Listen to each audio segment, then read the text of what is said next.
Hello Year 4, welcome back. To start off today, I'd like you to mark your work from yesterday. So I've already completed the answers here for questions 1, 2 and 3. Please pause the video and check your questions.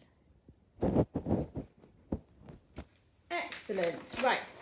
Today we're going to continue applying our knowledge of time to solve problems. So I'm going to go through one example with you first of all. Today the problems are still two-step problems, however they have not been set out with an A and a B, so we are going to have to work out what the two steps are.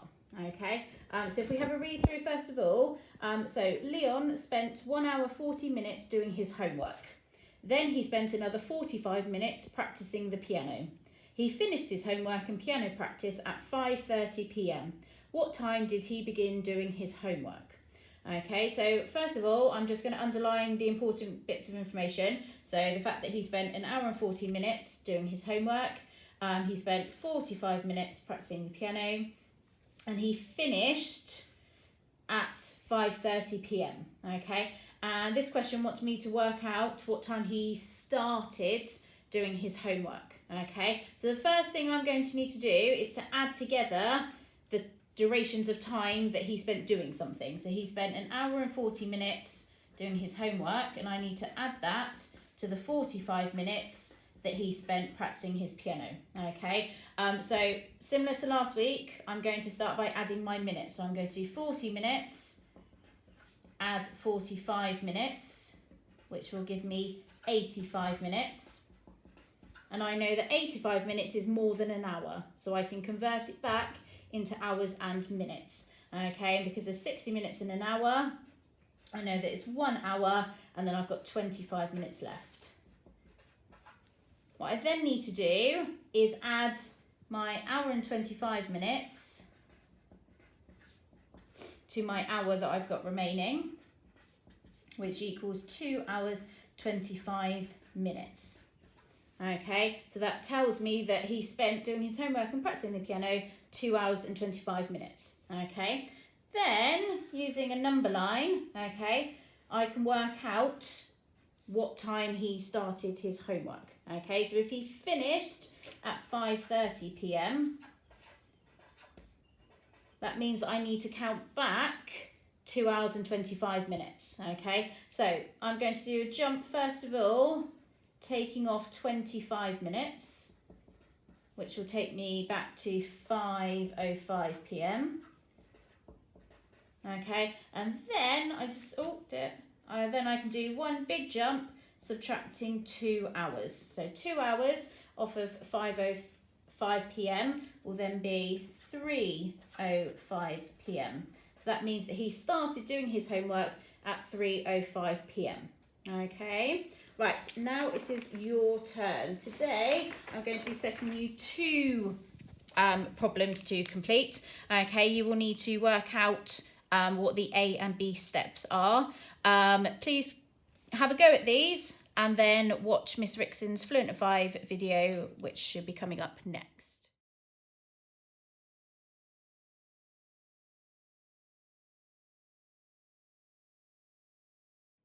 Hi Year 4, welcome back to day 2's Fluent in 5. So let's see the questions we're going to have a go at today. So we've got A, 87 times 6, B, 8 add 3 add 3, C, 4,594 take away 1,378, and then D, 3 times 600. Again, we've got a 2 and 2 split. 2 we want you to have a go at mentally, 2 we'd like to have a go at using a written method. Now, if you need to use a written method for some that we've suggested trying to do mentally, that's absolutely fine. We just like you to get to the correct answer. So, if you want to pause the video, have a go and come back and check your answers. So, hopefully you all had a go at that. Let's first have a go at A, which we're going to use a written method for. So, we've got 87 times 6. So, first my ones column, I've got 7 ones times 6 ones, so that is 42. So I'm going to exchange 40 of my ones for 4 tens, and then I've got 2 ones remaining.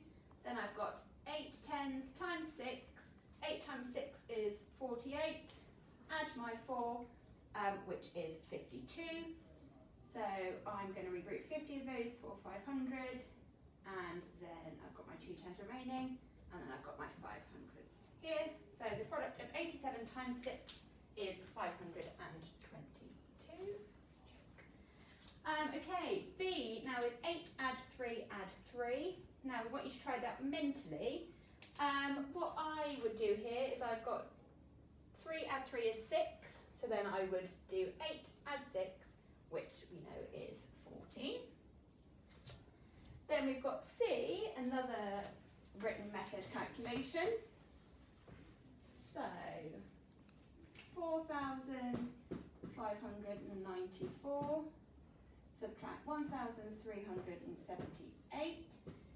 If you need a bit of a recap on subtraction, make sure you check out Miss Smithers' video from a couple of weeks ago. So again, I'm going to start with my ones column. I've got 4 ones, take away 8. Now I haven't got enough ones here to take away 8 from them, so I'm going to have to regroup one of my 10s, leaving me with 8 for 10 ones, and I've got 14 ones in total. So 14 take away 8 is 6. Then I've got 8 10s, take away 7 10s is 1 10. 500s take away 300s is 200s. 4,000 take away 1,000 is 3,000. So your answer is 3,216. And then finally, another one we want you to have a go at mentally. So 3 times 600. Now hopefully you will remember from yesterday to use a multiplication fact that you are a bit more confident with to help you. So I know that 3 times 6 would be 18, and then 3 times 60 would equal 180.